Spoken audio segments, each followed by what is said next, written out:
Terdapat banyak faktor yang menjadi pemangkin semangat nasionalisme di negara kita. Di antaranya adalah pengaruh luar, dasar penjajahan barat dan juga faktor pendidikan. Namun, hari ini saya akan berkongsikan cara Ishak Haji Muhammad atau dikenali sebagai Pak Sako melalui novel tulisannya iaitu Putera Gunung Tahan. Di dalam novel setebal 110 halaman ini, Pak Sako mengetengahkan beberapa sindiran bukan hanya kepada para penjajah, malah ia juga kepada anak bangsa di negeri ini sendiri.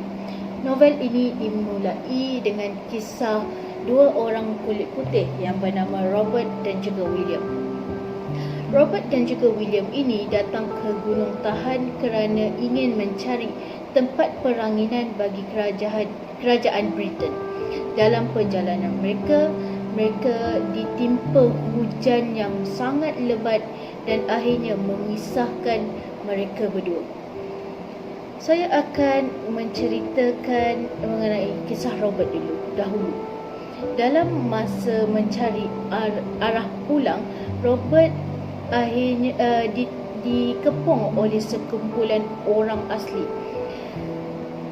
Disebabkan orang asli terlalu ramai dan mereka mempunyai senjata, dan Robert mengetahui senjata yang orang asli itu gunakan adalah berbahaya.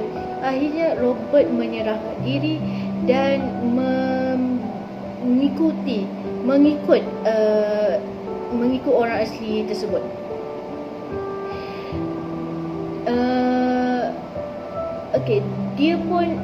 Dia ikut orang asli tersebut dan dia dibawa ke sebuah pondok. Namun dia tidak diancam, malah disambut dengan makanan dan juga perayaan.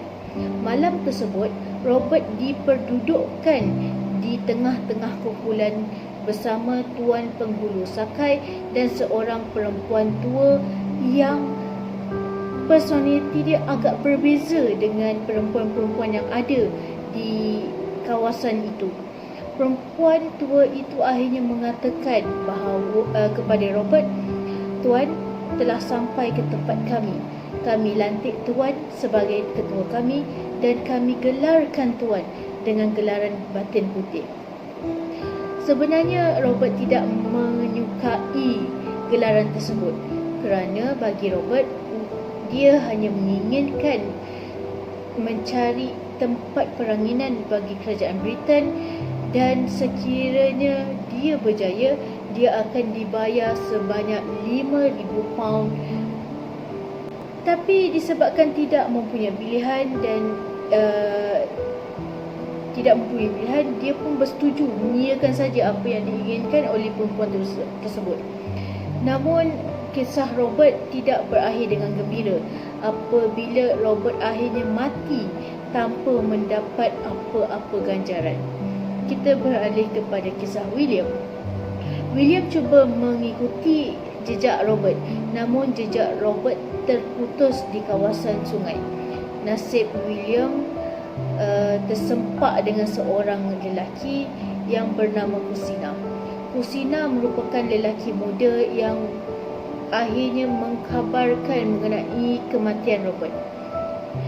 Kusina menawarkan diri untuk menemani William dan ingin menunjukkannya kepada satu kawasan yang cantik. Di kawasan tersebut terdapat seorang pemerintah yang bernama Ratu Bongsu. Ratu Bongsu menginginkan untuk bertemu dengan William secara persendirian, dan William akhirnya bersetuju dengan permintaan Ratu Bongsu. Mereka pun bertemu berdua dan William menyampaikan hasratnya kepada Ratu Bongsu. William menghadap Ratu Bongsu tanpa ditemani Kusina. Perbincangan di antara William dan juga Ratu Bongsu sangat jelas dan memberikan kefahaman kepada William tentang pendirian tegas Ratu Bongsu tentang kawasannya. Jadi selepas tidak mendapat apa yang diinginkannya, akhirnya dari masa ke masa William mula rasa sunyi tinggal di kawasan tersebut. Ratu Bongsu menunjukkan kepada William satu alatan tempatnya, iaitu bernama teropong yang mampu meneropong ke satu kawasan lain, dan William menggunakan teropong tersebut untuk melihat tempat asalnya William.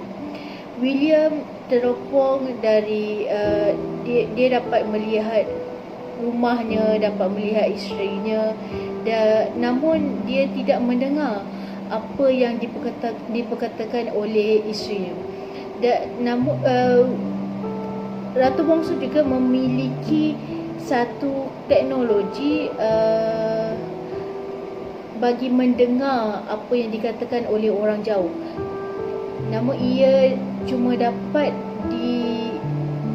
digunakan bukan di tempat tersebut, perlu pergi ke tempat lain.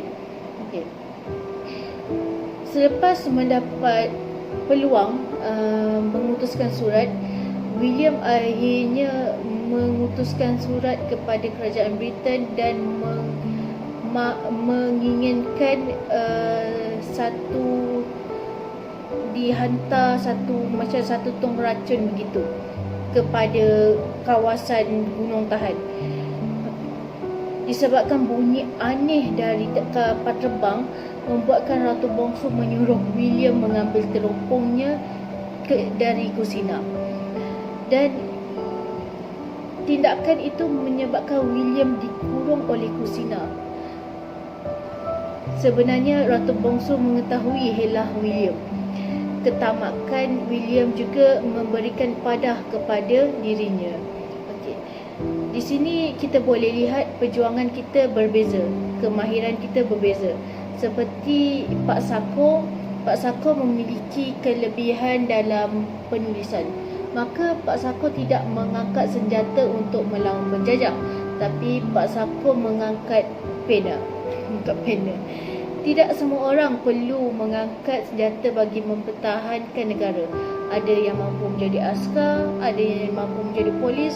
Mereka mampu mengawal negara dengan senjata.